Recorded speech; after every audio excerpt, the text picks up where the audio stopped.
In a small town in Ohio, nestled between a shuttered steel mill and endless cornfields, stood Jefferson High, a crumbling brick building that had seen better days. The paint peeled from the lockers, the heating barely worked in the winter, and the Wi-Fi was more fiction than fact. Yet every morning, the bell still rang, and students still walked through its doors. Ms. Ramirez, a second-generation Mexican-American and English teacher, had taught at Jefferson for 15 years. She knew the cracks in the ceiling and the names of every student who'd ever sat in her classroom. Her passion for teaching hadn't faded, even as funding cuts left her buying her own books and rewriting lesson plans to work without technology. One morning, as the bell rang, she noticed Malik, a quiet sophomore, sitting alone under the bleachers. He was supposed to be in her class, writing an essay on mice and men, but his notebook sat unopened. "Mind if I join you?" she asked. He shrugged, not looking up. "Rough morning?" "No point," he muttered. "It's all a waste. School, college, all of it." My brother went, still working night shift at the gas station. Ms. Ramirez sat beside him, silent for a moment.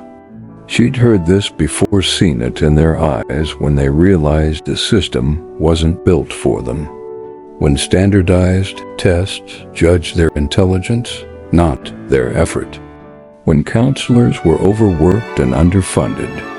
When their home lives bled into their classroom time. "I won't lie to you," she finally said. "This system isn't fair. It favors those who already have power. It measures you by things that don't matter. But your voice, your story, that matters more than any test."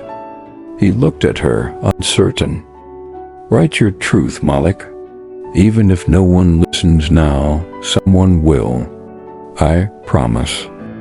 The next day, Malik turned in his essay. It wasn't about Steinbeck, it was about his brother, his mother, the eviction notice they got last winter, and the way he watched YouTube videos to teach himself algebra. Ms. Ramirez gave him an A, not because it fit the rubric, but because it was brave. Across the country, in a wealthy district in suburban California, Ava, a senior at a top-ranked high school, was battling her own kind of pressure. With 5 AP classes, 2 extracurriculars, and the looming shadow of Ivy League applications, she hadn't slept more than 5 hours in weeks. At a parent-teacher meeting, her counselor, Mr. D'Angelo, noticed her pale face and trembling hands. "You okay, Ava?" "I have to get in," she whispered. "Berkeley, or Stanford, or anywhere.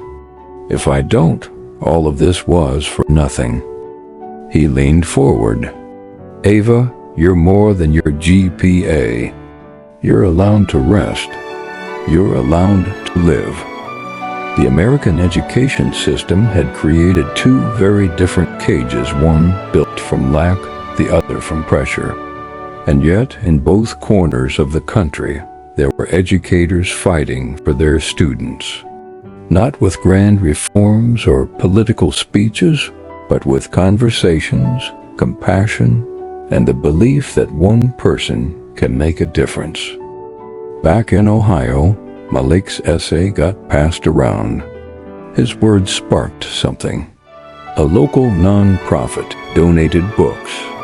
A retired teacher started a tutoring program. Ms. Ramirez cried quietly when the school board finally approved funds for new laptops. In California, Ava applied to fewer schools than planned.